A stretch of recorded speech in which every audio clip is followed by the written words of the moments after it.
Refunding an order on Zendrop involves a few key steps to ensure the process is handled smoothly. Here's how to do it. Log into Zendrop.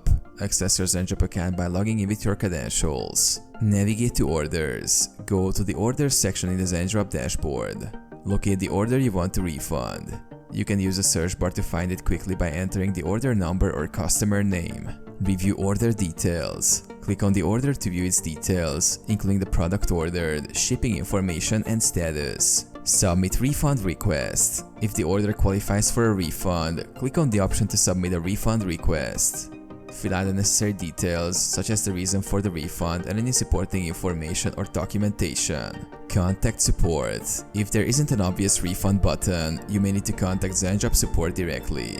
You can do this through the Zendrop platform support or help section. Provide the order details and the reason for the refund request. Zendrop support will review your request and process the refund accordingly. Notify customer.